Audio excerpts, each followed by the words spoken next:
우리가 믿는 하나님은 성실하신 하나님이십니다. 아멘. 하나님께서는 우리에게 하신 언약을 성실하게 지키시는 하나님이십니다. 믿으시기 바랍니다. 성경에 보면 노아에게 했던 언약도, 아브라함에게 했던 언약도, 모세에게 했던 언약도, 또 다윗에게 했던 언약도 전부 성실하게 이루시고, 우리 하나님은 그 언약을 지키신 하나님이라는 사실을 우리는 성경을 통해서, 그리고 기독교 역사를 통해서 확인할 수 있습니다. 그래서 이 시편 기자들은 그 성실하신 하나님을 굉장히 많이 찬양하죠. 시편 71편 22절에 보니까요, 이 시편 기자가 성실하신 하나님을 이렇게 찬양합니다. 나의 하나님이여, 내가 또 비파로 주를 찬양하며 주의 성실을 찬양하리이다. 이렇게 기록이 되어 있고요. 시편 119편 90절에 보니까 주의 성실하심은 대대에 이르나이다. 이렇게 또 하나님을 찬양하고 있습니다. 시편 138편 2절에 보니까 내가 주의 성전을 향하여 예비하며 주의 인자하심과 성실하심으로 말미암아 주의 이름에 감사하오리니. 이렇게 하나님을 찬양하고 있습니다. 하나님께서 우리에게 해주신 언약에 대해서만 성실하신 것이 아니라 날마다 우리를 위해서 성실하게 일하시는 하나님이심을 우리가 믿어야 할 줄 믿습니다. 제가 엊그저께 금요일에 우리 아버지께서 돌아가셨다는 소식을 듣고 어제까지 장례를 마치고 새벽에 이제 이곳으로 돌아왔습니다. 어제 아버지를 발인하고 화장터로 가서 화장을 하고 이 자연에 이제 화관을 하였습니다. 그걸 잔디장이라고 하더라고요. 가서 보니까 이 매장지가 정말 이 정원을 너무나 예쁘게 잘 가꾸어진 그런 장지였습니다. 요즘은 지방마다 또 도시 근교마다 그런 아름다운 정원들처럼 수목원 같이 이제는 고인을 모시는 이 장지들도 마치 아름다운 정원처럼 꾸며 놓는 것을 보게 되어집니다. 제가 정원 이 구석을 둘러볼 때 이 관리인의 성실함을, 그런 손길을 느끼고 왔습니다. 매일 누군가가 성실하게 가꾸고 돌보지 않으면 절대 그런 모습이 나올 수 없다라고 하는 것을 제가 알고 있기 때문입니다. 그냥 그렇게 된 것이 아니죠. 정원은 정말 절대 그냥 저절로 그렇게 되지 않습니다. 누군가가 끊임없이 잡초들 뽑아주고 가지치기를 해주고 계속해서 그 모양을 만들어 주는 것이죠. 장가지를 쳐서 그 손길이 있었기 때문에, 또 잡초를 뽑아주는 그 손길이 있었기 때문에 아름답게 가꾸어진 모습이 나오게 되는 것이죠. 그래서 사람들이 보면서 예쁘다, 단정하다, 아름답다 하는 그런 말들을 고백하게 되어집니다. 참 관리인의 성실함을 느낄 수 있었습니다. 또 그런 생각을 하는 동시에 제가 무슨 생각이 들었겠습니까? 어떤 생각이 들었을까요? 온 세상의 주인 되신 하나님이 생각이 난 거예요. 올해도 여김없이 여름이 찾아오고 이 녹음이 짙은 숲을 이루게 되어지고 수많은 열매를 맺게 하시고, 또 가을이 되면 신선한 바람이 불고 청명한 하늘이 보이고 단풍이 물들고 낙엽이 지는 그런 이유는 하나님께서 우리를 위해서 여전히 성실하게 일하시고 계시기 때문임을 우리가 믿으시기 바랍니다. 세상의 모든 일들은 저절로 우연히 되지 않는다라는 것입니다.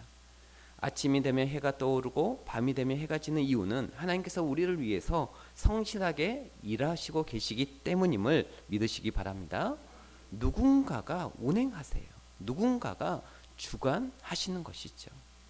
그래서 시편 121편에 보면 이 121편의 시를 지은 이 시편 기자는 이렇게 고백을 하고 있습니다. 이스라엘을 지키시는 이는 졸지도 아니하시고 주무시지도 아니하시리로다.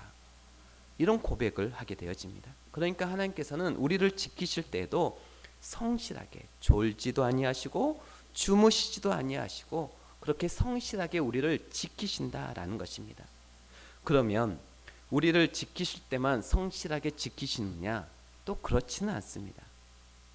우리 하나님께서는요, 악인을 심판하시고 또 당신의 자녀가 잘못된 길로 갈 때 징계하실 때에도 성실하게 징계하시는 하나님이심을 우리가 기억해야 한다라는 것입니다. 여러분 시편 119편 75절에 보니까요. 이런 고백을 시편 기자가 합니다. 여호와여 내가 알거니와 주의 심판은 의로우시고 주께서 나를 괴롭게 하심은 성실하심 때문입니다. 이렇게 고백합니다. 내가 지금 징계를 받아서 이렇게 괴로운 것은 하나님이 성실하게 징계하시기 때문이라는 거예요. 이렇다 하나님께서 성실하신 하나님이시기 때문에 하나님을 닮은 이 성도들의 대표적인 특징도 뭐가 되어야 할까요? 성실함이 되어야 합니다. 하나님께 복을 많이 받고 귀하게 쓰임받는 하나님의 사람들의 대표적인 특징 중에 하나가 뭐냐? 정직함과 더불어서 성실함입니다. 여러분 성실하지 않는데 하나님께 복을 많이 받고 하나님께 귀하게 들어 쓰임을 받았다? 그런 경우는 없습니다. 여러분 무엇보다도 우리가 그래서 믿음에 대하여 예배에 대하여 성실하시는 우리 모두가 되시기를 주의 이름으로 축복합니다. 하나님 말씀의 언약에 성실하고 또 하나님의 주의 뜻에 따라 살아가는 성실하게 살아가는 특별히 예배의 성실함을 우리가 하나님 앞에 나아갈 때 하나님께서 우리 가운데 귀한 은혜의 축복이 임하여짐을 믿으시기를 바랍니다. 오늘 본문 3절에도 한번 볼까요? 그 내용이 오늘 3절에 나오는데 우리 다시 한번 같이 읽도록 하겠습니다.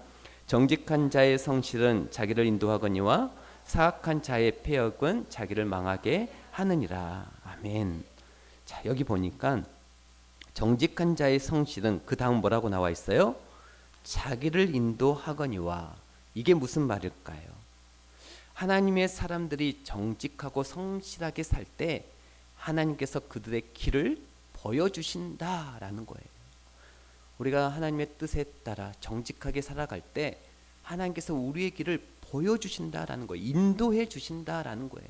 순간순간 우리가 낭망하고 괴롭고 힘들 때 또 어려움에 부닥쳤을 때 하나님께서 그 길을 열어주시고 보여주신다라는 것입니다. 앞길을 열어주신다라는 것입니다. 여러분 이 사실을 믿으시기를 바랍니다. 하나님께서 우리 가운데 도우시는 그 손길, 열어주시는 그 은혜가 우리 가운데 임해야 우리의 삶이 정말 평안한 삶을 살아가게 되는 것이죠. 하나님의 자녀들이 정직하고 성실하게 살 때 하나님은 그의 앞길을 인도해 주시며 활짝 열어주시는 것입니다. 그래 하나님을 닮아서 성실한 사람들은 이 환경과 일을 가리지 않습니다. 어떤 환경과 형편을 가리지 않아요. 어떤 환경 속에서도 그리고 어떤 일을 맡아도 늘 성실합니다. 어떤 특별한 환경 속에서만 성실한 사람은 사실 올바른 성실이라고 볼 수 없는 것이죠. 그게 성실한 게 아니죠. 진짜 성실한 사람은 환경을 가리지 않아요. 열악하고 힘든 상황 속에서도 역시 성실합니다. 최선을 다하는 것이죠. 성실함. 이 성실하다 그러면 우리가 이 생각나는 하나님의 사람들이 참 많이 있는데요. 우리 성경 인물들 중에서 노아를 한번 생각해 보도록 하겠습니다. 이 성실함이 없었다면 이 노아가 그 오랜 세월 동안 방주를 제작할 수가 없습니다. 요셉의 삶도 보면 요셉의 삶도 성실이라고 한 단어를 빼버리면 요셉을 설명하기가 참 힘들어집니다. 그 정도로 성실, 트레이마크였던 그런 사람들이 요셉이었고 다윗이었던 것이죠. 여러분 요셉이 애굽으로 팔리기 전에 이 요셉의 아버지 야곱이 세겜에서 양을 치고 있는 이 형들과 또 양들이 잘 있는지 보고 오라고 하면서 요셉에게 심부름을 시키죠. 그랬을 때 이 요셉이 아버지 말대로 이 세겜에 가서 이제 가게 되어집니다. 근데 이 세겜에 갔는데 형들이 없는 거예요. 이때 보통 소년들 같으면 다시 집으로 돌아와서 아버지 세겜에 갔더니 형들이 없던데요 이렇게 보고하고 끝났을 판인데 여러분 요셉은 세겜에 가서 형들이 없으니까 이 세겜 사람들에게 수소문합니다. 다 물어본 거예요. 아버지의 그 명령, 아버지께서 이 요셉에게 부탁하신 그 말을 수행하기 위해서 세겜에 갔는데 형들이 없으니까 그 사람들에게 물어본 거죠. 수소문해서 결국은 형들이 도단으로 이동했다라고 하는 이 사실을 알아내고 도단까지 쫓아가서 형들을 기어이 만나게 되어지죠. 여러분 이게 바로 10대 때 요셉의 성실한 모습이었습니다. 그 후에 형들에 의해서 이 애굽 보리발 장군 집의 노예로 팔려갔을 때도 그 억울하고 힘든 상황 속에서도 정직하고 성실하게 일함으로 보디발 장군의 신임을 얻어서 이 가정의 총무직을 꿰차게 되어지죠. 사실 여러분 이 형들에게 이 요셉이 팔려서 노예 생활이 시작됐다라고 하는 것은 정말 성실하기 힘든 상황이었잖아요. 처음부터 끝까지 억울하고 분노가 끓어오르는 그런 상황 아니겠습니까? 그러나 인생을 포기할 수도 있는 그런 상황임에도 불구하고 그는 여전히 성실했습니다. 그래서 보디발 장군의 집에 그 가정의 총무직을 꿰차게 되어진 것이죠. 또 그 후에 이 억울한 누명을 쓰고 감옥에 갔을 때도 요셉은 간수장에게 신임을 얻어서 모든 제수들, 재반 사무까지도 다 맡게 되어집니다. 모든 제수 사람과 또 모든 사무, 또 모든 업무까지도 이 요셉이 그 감옥에서 맡게 되어져요. 그때도 그 일들을 정말 성실하게 감당하였습니다. 뭘 보면 알 수 있느냐? 떡 맡은 간원장, 또 슬 맡은 간원장의 이 안색까지 살피면서 사실 그들이 먼저 꿈 해몽해 달라고 한 게 아니었어요. 요셉이 사실 제수들 이렇게 보면은 탈옥했는지 머릿수만 세서 카운트만 하면 끝날 일이었는데 쭉 카운트하다가 제수의 안색이 좋지 않은 것을 보고 이 요셉이 먼저 물었습니다. 안색이 좋지 않습니다. 혹시 무슨 일이 있으십니까? 그러니까 그들이 이 상황을 얘기해줘서 꿈에 대한 해몽을 해주게 된 것이죠. 이게 바로 여러분 요셉의 이 성실함이었습니다. 시키는 것보다 더 할 줄 아는, 시키는 것만 하는 게 아니라 시키는 것보다 더 할 줄 아는, 이렇게 최악의 상황에서도 정직과 성실로 살아가자 하나님께서는 점점 이 요셉의 길을 열어주신 것이죠. 할렐루야. 그래서 결국 이 애굽의 총리의 자리까지 오르게 되어집니다. 여러분 만약에 그의 삶 가운데 성실함이 없었다면 절대 애굽의 총리까지 그 자리까지 갈 수가 없었을 것입니다. 이것은 다윗도 마찬가지죠. 소년 시절부터 막내라는 이유로 집안의 굳은 일을 도맡아 했습니다. 그 일이 바로 양치는 일이었습니다. 그래서 사무엘 선지자가 이 다윗의 집에 방문했을 때도 7 형들은 다 집에 있었어요. 지금 여러분 이 사무엘 선지자가 집을 방문한다라고 하는 것, 왕을 세울 자를 위해 집을 방문한다라고 하는 것은 이것은 어마어마한 일입니다. 가정적으로 봤을 때 굉장한 일이었고 엄청난 일이었죠. 그런데 그때 누구만 집에 없었다고요? 7 형들은 다 집에 있었는데 막내인 다윗만 집에 없었어요. 뭐하고 있었죠? 밖에서 양치고 있었습니다.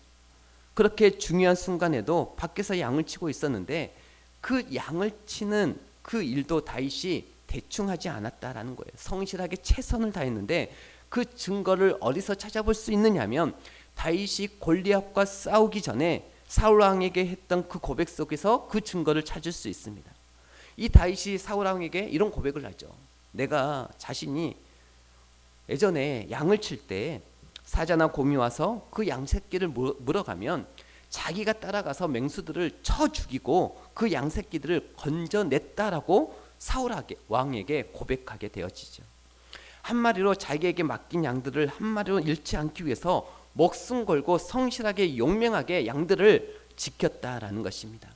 우리가 딱 그 고백 한마디만 들어도 얼마나 다윗이 성실하게 이 양을 치는 또 허드렛 일, 형들은 다 기피하는 그 일들을 이 다윗은 감당했는지를 우리가 알 수가 있는 것이죠. 여러분 우리가 전에 살펴보았던 룻도 한번 보십시오. 시어머니 나오미를 따라서 베들레헴으로 가서 베들레헴 이 시어머니 따라서 이 베들레헴에 가서 집에서 가만히 놀고 있지 않았습니다. 누군가로부터 도움 받기만을 기다리고 있지 않고 시어머니에게 먼저 요청을 하게 되어지죠. 시어머니에게 이런 요청을 합니다. 제가 밭에 나가서 다른 사람의 밭에 나가서 이삭이라도 주워 오겠습니다. 그래서 정말 시어머니가 허락을 하니까 밭에 나가서 이제 이삭을 열심히 줍는 그런 며느리 룻이었지 않습니까? 그것도 적당히 대충 주워오는 게 아니라 사안이 주인에게 이 롯을 소개할 때, 보아스에게 이 룻을 소개할 때 아침부터 와서 지금까지 중간에 잠깐 쉰 것 외에 계속해서 열심히 이삭을 주었다라고 그렇게 소개할 만큼 정말 성실한 며느리였습니다. 사안의 눈에 띌 정도로 성실하니까 하나님께서 보아스를 통해서 이 룹 앞길을 더 열어주시고 선한 길로 인도해 주셨음을 여러분 믿으시기를 바랍니다. 제가 전에 새벽 기도회 때 전했던 잠언 31장에 나오는 그 잠언 31장에 나오는 현숙한 여인의 대표적인 특징이 뭡니까? 부지런함과 성실함입니다. 딱 그 모습을 보여주고 있는 것이죠. 신약에 나오는 이 베드로도 보십시오. 베드로의 성실함은 밤이 새도록 그물을 던지는 모습 속에서 확인할 수 있습니다. 보통 사람들 같으면 그물질을 하다가 그날 고기가 안 잡히면 오늘은 날이 아닌가 보다 하고 일찍 서둘러서 평소보다 좀 일찍 저업을 마치겠지만 베드로는 한 마리를 잡지를 못했어도 날이 셀 때까지 그물질을 하게 되어지죠. 누가복음 5장에도 그렇고 요한복음 21장에도 똑같이 기록되어 있습니다. 그물질, 낚시도 아니에요. 여러분 낚시해서 밤새도록 못 잡았다고 하면 뭐 이 기대치가 낮으니까 그런가 보다라고 하지만 그물을 던져서 그것도 어부가 그물을 던져서 한 마리도 못 잡은 것은 이건 어마어마한 사건 아니겠습니까? 그러면 보통 사람 같으면 오늘은 이상하다, 날이 아닌가 보다 하고 조업을 좀 일찍 마치고 돌아갈 텐데 베드로는 한 마리를 못 잡아도 끝까지 갔던 인생입니다. 날이 새도록. 이 베드로에게 새벽에 나타나셔서 너희에게 고기가 있느냐라고 물으셨을 때 베드로가 뭐라고 대답하죠? 내가 밤이 새도록 수고하였으되 잡은 것이 없지만은, 풀로 뛰었다는 것, 밤새 내내 뛰었다는 것이죠. 이게 베드로의 성실한 모습입니다. 이처럼 하나님께 귀하게 쓰임받는 사람들의 특징은 하나님께서 우리에게 그러하셨던 것처럼 성실하다라는 것입니다. 좋은 환경 속에서만 성실했던 것이 아닙니다. 요셉처럼 억울하고 힘든 환경 속에서도 여전히 성실했고, 내가 좋아하는 일에 대해서만 성실한 게 아니라 내가 꺼려하고 부담스러운 일이라 할지라도, 허드렛 일이라 할지라도 하나님이 기뻐하시는 일이라면, 하나님께서 우리에게 부여하신 일이라면 하나님의 사람들은 성실했다라는 것이죠. 그랬을 때 하나님께서는 당신을 닮은 그 모습을 보며 기뻐하셨고, 그 결과 그들은 더 큰 복을 받고 인생의 앞길이 더 열리며 더 귀하게 쓰임 받았음을 믿으시기 바랍니다. 그러므로 우리도 하나님을 닮아서 보다 성실한 자가 되어야 될 줄 믿습니다.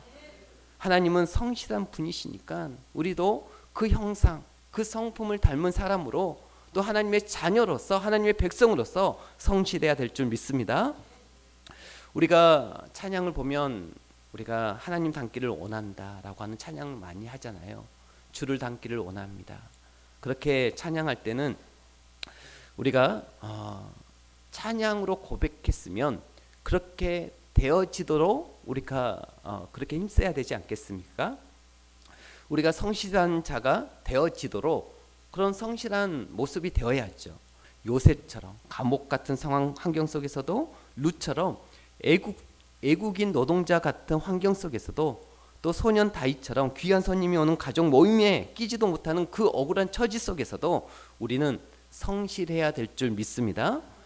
우리 교회는 지난 코로나 유행 기간 동안에 사실 많은 것들을 경험했어요. 코로나 유행 때 여러분 교회 상황이 정말 안 좋았던 것 기억하실 것입니다.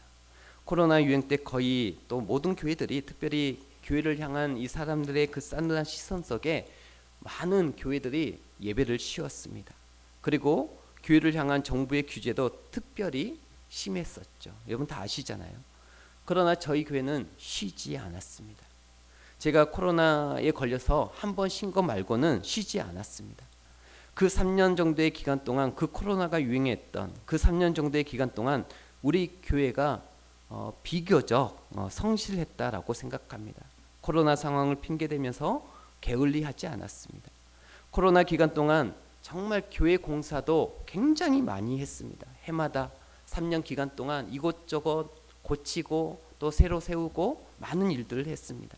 제가 강단에서 떳떳하게 말씀드릴 수 있습니다. 그리고 빠른 시일에 새벽 기도회를 재개했고 예배와 기도의 자리를 최대한 성실하게 확실하게 지키기 위해서 몸부림쳤고, 환경을 탓하지 않고 그렇게 성실하신 하나님이 기뻐하시는 자리를 지키고 하나님이 기뻐하시는 일들을 계속해 왔을 때 하나님께서는 정말 많은 복을 우리 교회 가운데 주셨고 교회 앞길을 열어주셨음을 믿으시기를 바랍니다. 하나님은 너무 자연스럽게 길을 열어주셨고 정말 많은 사람들 보내주셨고 더 많은 재정을 채워주셨고 하나님께서는 여러모로 이모저모 더 활짝 열어주셨던 것입니다. 저는 그런 면에서 우리 교회 성도님들을 참 칭찬해 드리고 싶습니다.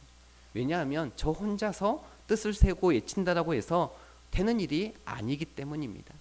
제가 코로나 유행 기간에도 하나님이 기뻐하시는 일을 우리 중단하지 말자라고 계속하자라고 그렇게 말씀을 드렸을 때 우리 장로님을 위시해서 우리 성도님들이 잘 따라와 주었기에 가능한 일이었던 것 같습니다. 어떻게 목사 혼자 그것을 다 해내겠습니까? 할 수도 없는 일이죠. 그런데 성도들이 제가 봤을 때 우리 교회 성도님들이 정말 잘 따라와 주었습니다. 그래서 너무나 감사한 것이죠. 그리고 저는 코로나 유행 때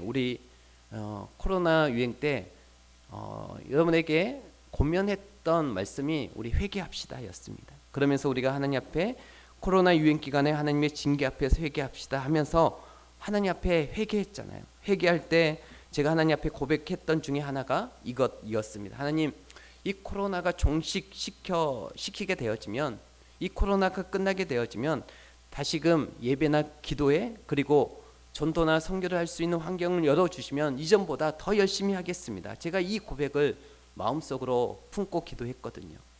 그 코로나 유행 기간 동안 회개하면서 이 고백했습니다.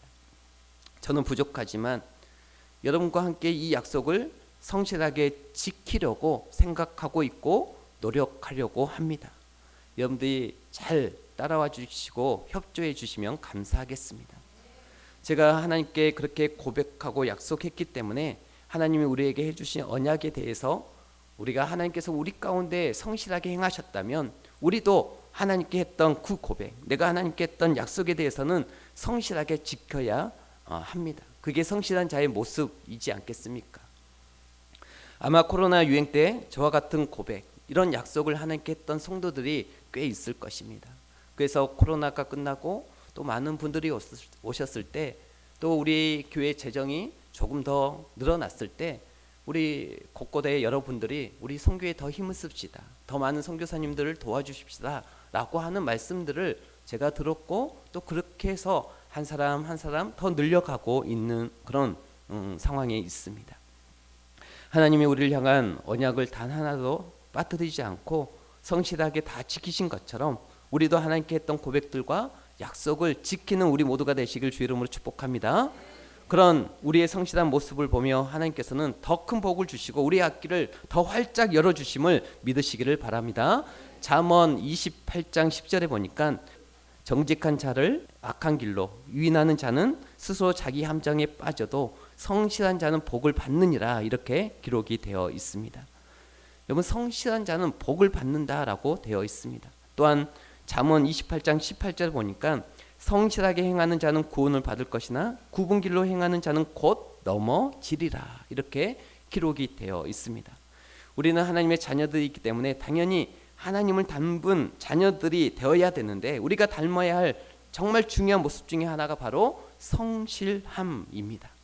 하나님이 우리에 대하여 성실하셨던 것처럼 우리도 하나님에 대해서 성실해야 된다라는 것이죠. 여러분이 은혜를 받았을 때 했던 그 고백 기억하시나요?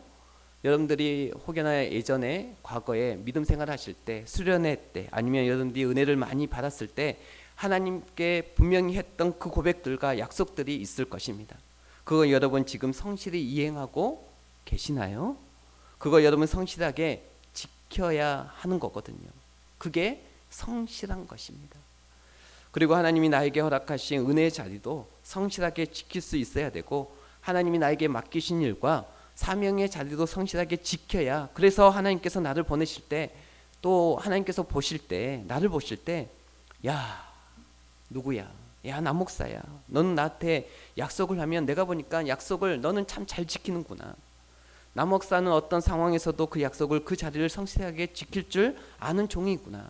이런 평가, 이런 칭찬을 들을 수 있어야 되지 않겠습니까? 저 역시도 그런 칭찬을 듣기를 원하는 것입니다. 지금 모습이 하나님 앞에서 초라하고 부족하지만 정말 하나님이 주신 그 은혜 가운데, 하나님이 주신 그 언약을 나에게 성실히 행하였던 것처럼 저 역시도 또 그 칭찬을 듣기 위해서 정말 성실하게 하기를 바라고, 그렇게 성실하게 살아가려고 합니다. 그래서 하나님이 나 목사야, 너는 나한테 했던 그 약속을 성실하게 지킬 줄 아는구나. 내가 너한테 허락했던 그 일, 내가 너한테 허락했던 그 자리를 여전히 묵묵히 지킬 줄 아는구나. 이 칭찬 받으면 더 이상 제가 바랄 게 없을 것 같습니다. 제가 목회를 하다 보니까 이런 하나님의 마음을 조금 더 알 것 같아요. 제가 목회를 하면서 제일 고마운 성도, 어떤 성도이겠습니까? 성실한 성도입니다. 목사 입장에서 목회를 하면서 정말 고마운 성도가 누구냐? 성실한 성도예요.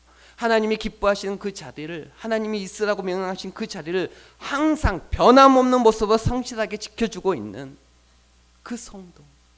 찬양 중에 이런 찬양이 있어요. 주님은 상 같아서라고 하는 그 곡이 있는데요. 마커스 찬양으로 알고 있는데 그 찬양 가사 가운데 이런 가사가 있습니다. 주님은 상 같아서 여전히 그 자리에 계셔 눈을 들면 보이리라 날 위한 그 사랑. 기가 막힌 가사 아닙니까? 항상 주님은 성실하게 그 자리에 계신다라는 거예요. 바뀌는 것은 우리가 바뀌지, 하나님은, 그 주님은 항상 산 같아서 그 자리에 계신다. 그리고 그 주님은 우리를 돌보고 계신다. 주님은 항상 변함없는 모습으로 그 자리를 지키고 계시고 눈을 들면 보이리라. 우리가 그 주님이 우리를 지키고 계심을 보이게 하신다라는 거예요. 왜? 산 같기 때문에. 우리가 산을 보면 산에 나무가 푸르름을 보는 것처럼 그 주님이 마치 산 같아서 우리가 주님을 바라볼 때 하나님의 은혜의 손길이 우리 가운데 임하여짐을, 하나님의 손길이 우리를 지키고 있음을 우리가 보게 하신다라고 말씀하고 있는 것입니다. 우리가 그런 성도가 되어야 될 줄 믿습니다. 여전히 그 은혜의 자리, 사명의 자리를 묵묵히 지키고 항상 그 자리에 있는 성도들, 언제나 그 자리에 있는 성도. 그런데 어느 날 항상 그 자리에 있던 성도가 어느 날 그 자리에 안 보이면, 항상 있었는데 그 자리에 안 보이면 그것은 틀림없이 아프거나 그럴 만한 특별한 사정이 있어서 안 보이는 것이라 믿어지고, 그래서 확인해 보면 실제 그런 성도들이 많이 있습니다. 그런 성도들이 정말 고맙게 느껴지는 것이죠. 그러다 보니 교회를 바라보시는 하나님의 마음도 조금 더 헤아려지는 것입니다. 하나님이 교회들을 바라볼 때도, 종들을 바라볼 때도, 그런 자들, 교회를 하나님께서 찾고 계시고 그런 사람들을 하나님께서 기뻐하시겠구나. 항상 그 자리를 잘 지켜주는 그 교회, 그런 종, 하나님께 약속한 것은 신실하게 성실하게 지키고 이행하려고 몸부림치는 그런 교회, 그런 종들을 하나님께서는 기뻐하시고 귀하게 쓰시겠구나라고 하는 그 마음이 제가 목회를 하면서 느껴지는 것이죠. 여러분, 특별히 우리 교회 중직자분들을 위해서 많이 기도해 주시기를 바랍니다. 하나님이 세우실 때 분명한 이유와 특별한 하나님의 은총이 있으십니다. 하나님께서 이들을 통하여서 하나님께서 그 자리를 채워가시고 그 사역의 자리를 통해서 하나님께서 영광 받으시기를 원하시는데, 하나님께서 그들의 사역 가운데 성실하게 하나님 바라보며 그 사역을 잘 감당할 수 있기를 위해서 기도해 주시고 또 힘을 북돋아 주셔서 우리가 함께 하나님의 나라와 그를 위하여 또 우리에게 맡겨주신 사명을 잘 감당할 수 있는 교회가 될 수 있기를 위해서 여러분 기도해 주시기를 바랍니다. 1924년 파리 올림픽에 출전해서 남자 육상 400m에서 금메달을 땄던 이 에릭 리들 아시죠? 영화 불의 전차로 만들어졌었는데, 이 에릭 리들은 주일 예배의 자리를 지키기 위해서 주일 예배, 매주마다 있는 주일 예배의 자리를 지키기 위해서 주 종목인 100m 출전을 과감하게 포기합니다. 예배 자리, 주일 예배의 자리 그 하나를 지키기 위해서, 주일 성수를 지키기 위해서 금메달을 포기해 버려요. 그래서 이 영국 국민들에게 욕을 엄청 얻어먹었습니다. 그래도 이 에릭 리들은 눈 하나 깜짝하지 않고 그 예배의 자리를 지키기 위해서 금메달을 던져버립니다. 여러분, 이 에릭 리들이요, 이 100m를 계속해서 금메달을 따왔기 때문에 무조건 우선 우승 영순이었던 사람이었습니다. 그렇게 금메달을 포기하고 주의를 지키고 예배 자리를 지켰을 때 그 후에 어떤 복이 임했는지를 우리가 영화를 통해서 너무나 잘 알고 있죠. 워낙 유명한 이야기니까 하나님께서 우리가 잘 이제 불의 전차를 보신 분들도 있겠지만 하나님께서 이 주 종목이 100m인데 주 종목이 아닌 이 400m에서 그 종목에서 금메달을 따게 해 주었습니다.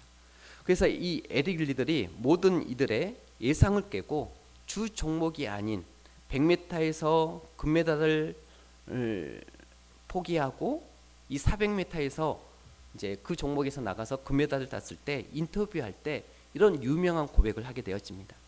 이 100m 단거리 선수가 중장거리에 충분한 연습도 없이 나와가지고 금메달을 땄었으니까 이 기자들이 이 에릭 리들에게 물었을 때 에릭 리들이 400m를 뛰면서 뭐라고 고백하는가 하면 처음 200m는 제가 힘을 다해서 뛰었고 나머지 200m는 하나님이 제 등을 떠밀어서 제가 뛰게 되었습니다.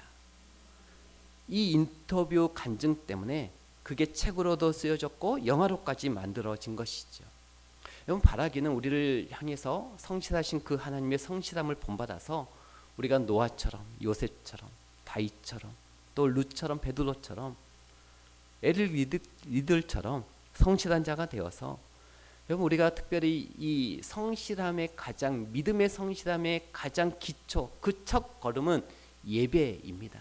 예배에 성실한 자가 되어서 정말 그런 성실한 자의 앞길을 열어주시며 인도하시는 그 하나님의 놀라운 복을 더 풍성히 우리가 경험하고 간증하는, 하나님이 기뻐하시는 주의 종들, 주의 백성들, 주의 자녀들이 다 될 수 있기를 주의 이름으로 축복합니다.